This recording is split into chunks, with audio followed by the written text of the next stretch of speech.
There was a report from 1985 talking about the next 40 years of changes that had been put into place and implemented at that time regarding the military pension system. The course of the report that was published under the auspices of an official federal agency, it discussed concerns that the manners in which the sort of outlays connected to payments into the system versus what they had accounted for as being the obligations were concerning because the situation regarding the process of making sure it was met within the later stages of this plan had not been covered adequately, which meant that at some point there was going to have to be some adjustment anyway. Begs the question of why they would have decided to implement it at the time, unless they actually had a strategic long term policy. Now, my understanding from what I remember from being young, and certainly the sort of coded references that are the only kinds of conversations I'm allowed to have with members of my family that were in the military and would be availed of whatever is the situation with the military pension system, is that it's very concerning. As a matter of fact, it's so concerning, it's a matter of national security and has been for at least the last 20 years. Part of what I have been investigating in my investigation of pension fraud is the distribution of intangible and other benefits available by leaning on or tapping into military annuities as part of local municipal pension systems that I believe give local police an inordinate sense of entitlement to engage in unconstitutional processes and to effectively Rambo-ize or militarize their law enforcement duties in manners that are completely unacceptable. I believe that there is a history going back over 25 years, maybe even 30, that I was in some way witness to. That there are people in the United States military, including in very high office, that have been opposed to this for decades. And that various successive rollouts that also correlated with the allowance and permissibility of people engaged actively in highly illicit activity and making highly illegal business deals, including with people involved with narco cartels, and then supporting them to get into office and justifying their previously illicit activities as somehow non-prosecutable under the auspices that it would create paradigms that could be absorbed into the national security apparatus has not been as well received as we have been led to believe. And it's part of what has ended up happening and materializing into a completely unsustainable military complex, which was intentionally orchestrated.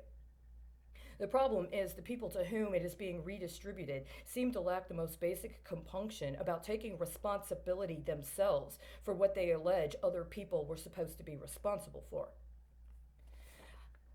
There is a process that I've been seeing where the reduction in the priorities regarding the outlays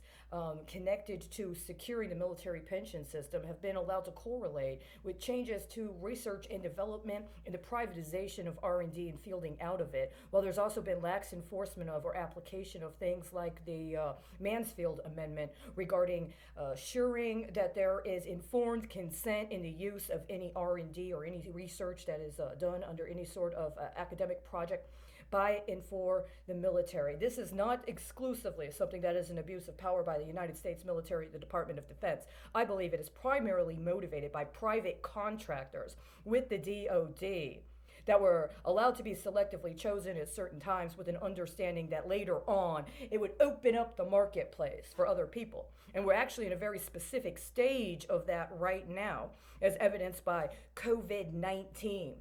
And the kinds of military contracts, the kinds of contracts ostensibly under the Department of Defense that are being issued as part of what is alleged to be the needs connected to COVID-19. The ironic thing is, as I've pointed out, and I actually tried to contact local members of Congress in regards to, at the appropriate time, by the way, that the Department of Defense budget for last year already had it. The recommended budget for the Department of Defense that came out of the White House for last year already had within it allocations and appropriations to provide for prevention, or at least prevention of proliferation of what is actually going on with COVID-19. But they passed an emergency appropriations bill in November to cut that off and to instead reappropriate emergency appropriations under the Department of Homeland Security and the offices of Medicare and Medicaid. Why?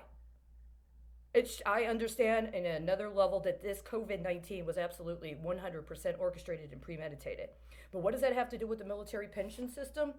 Well, this reassignment to medical care for acts of fraud connected to the theft of the intangible property of veterans and other people that were in the military has a very substantial impact. And I believe that's a large part of what has been happening with the last 10 years or more of the Affordable Care Act. That a lot of what otherwise should have been secure and should have been provided with a different kind of support network, including resource support network, was allowed to be leaned on. And in exchange, the cryptocurrency economy was developed as a form of bribe to military personnel to keep quiet while they engage in vice and licentious activities in their retired life with bare level of actual material resources, but a lot of room to use their imaginations, including in ways that are completely unacceptable, so that it could be absorbed by and applied by local operators that are acting with extra jurisdictional authority. They do not have the authority to do what they're doing, but nobody's called them out on it. And part of the reason why is because pensions, specifically, what you would get is your retirement benefit, or what would be available to you if you are not able, for whatever reason, including through no fault of your own, to sustain a job to provide for yourself. They're using the pension retirement system and the way it has been intentionally plugged into healthcare in the last 10 years as a way to extort people into keeping quiet about crime. And then periodically they change the laws and implement completely unconstitutional legislation that also serves to make a mockery of the constitutional process, including saying things like, now you have to be confidential. Now there is we don't have to disclose. And they're doing this during states of emergency or other times when severe pressure has been applied, hoping we're not going to find out until it's too late. Now, during a couple of years ago, there was a significant concern within Congress concerning raising the debt ceiling. And specifically, there was mention of what is raising the debt ceiling going to do with the military pension system.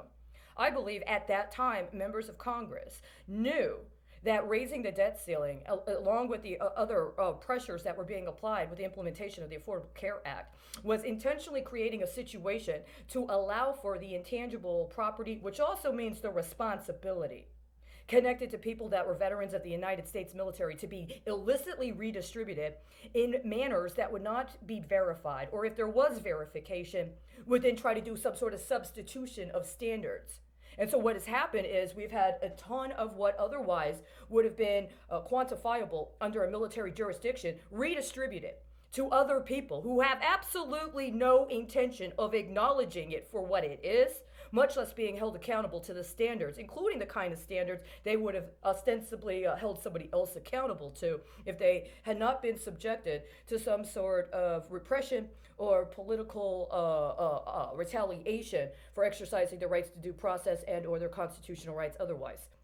Has this been intentionally orchestrated? I do believe it is, and I believe it's absolutely 100% of what this USMCA scam is about.